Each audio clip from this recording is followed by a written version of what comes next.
Angikhathali noma ningathini, angisoze ngavumelana nomuntu othi anginandaba nokuthi omunye umuntu uthini kwinto engiyenzayo. Angikhathali noma ungathini. Once wafika kule level yokuthi wena ma wenza into awunandaba nombono womunye umuntu,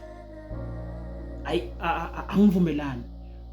Athi umuntu kefana abantu noma ungenza kahle bayakhuluma, noma ungenza kabi bayakhuluma.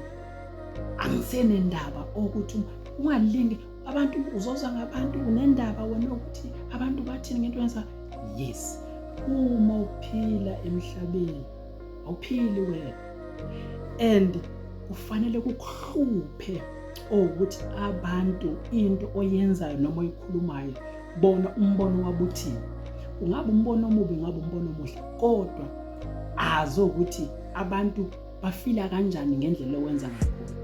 Athi umuntu mina anginandaba ukuthi omunye umuntu ucabangani. Kunezinto bakwethu esizenzayo kodwa esingawuboni noma esingawuqapheli ukuthi kunomthelela ongakanani empilweni zethu. Kunesisho sesiZulu esithi ihlonipha nalapha ngeyowendela khona.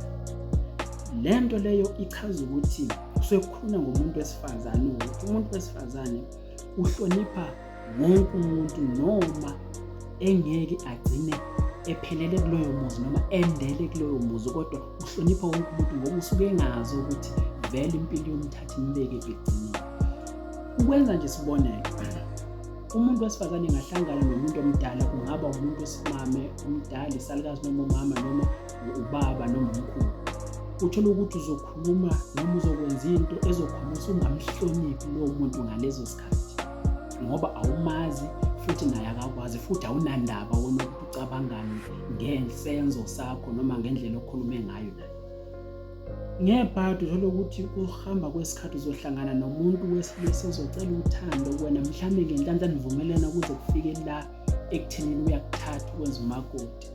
Ma ufika kulowo muzi ufice the same person, umuntu omdala owakhombisa ungamahloniphi ngaleso sikhathi, ufice kuyena ongumzali noma oyisihlobo esisondelene salo muntu uzomgana. Asiyafika usufikelwa amahloni ukuthi indlela engaziphatha ngayo kulo muntu isifakela amahloni ngoba nangu lo muntu esengimfihlile. Leyo nto ke ichaza ukuthi hlonipha wonke umuntu ngoba awazi ukuthi ikusasa likuphathele.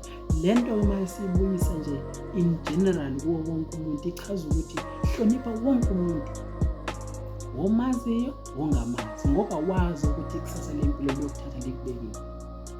So uma-ke wena unale mentality yokuthi anginandaba ukuthi omunye umuntu uthini, ngihlezi ngi-against mina kuleyo, singayidebate phela umuntu achaze ukuthi iziphi izathu, kodwa mina angikurecommend ukuthi wena ungathi uphila phakathi kwabantu bese uthi anginandaba omunye umuntu ukuthi noma umuntu unombono ongezokusiza wena, kodwa uthatha umbono wakho ubone ukuthi mawukuthi ngempela into akayishoyo ayikho yinhle, isenzo sakhe asikho sihle, wena ulungisa kanjani-ke ukuthi uhambe endleleni. If kukuthi izinto, because kuyenzeka uthole ukuthi wena indlela owenza ngayo noma okhuluma ngayo iyakha isithombe esithile okungesona lesi ngempela wona osuke usiqondile kubantu.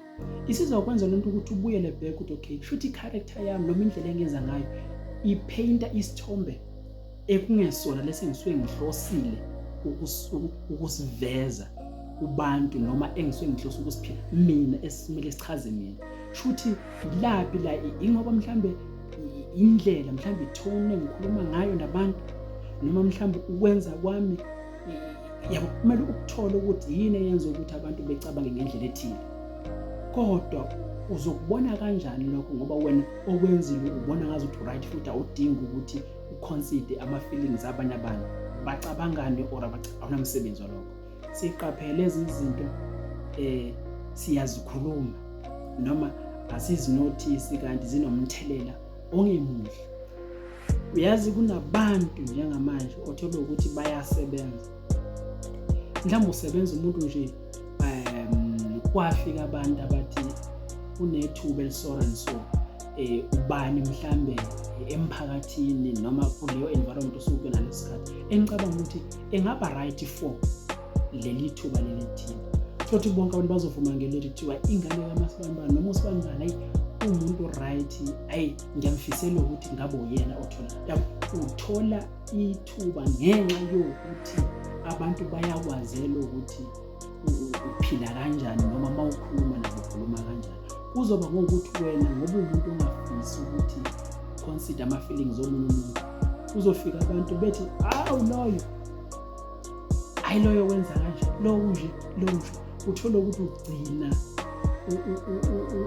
ucindezeleka ngoba abantu bazi character yakho ukuthi wena utshela awuboniswe futhi awunandaba ukuthi umuntu ucabanga kanjani. Lelo gama nje lithi anginandaba ukuthi omunye umuntu ucabangani ngengikwenzayo ngenza vele abantu bahlezi bekhuluma. Lengozi impilo yakho yonke kumele uhlezi ucabanga ukukhathaza futhi ukuthi omunye umuntu ucabangani.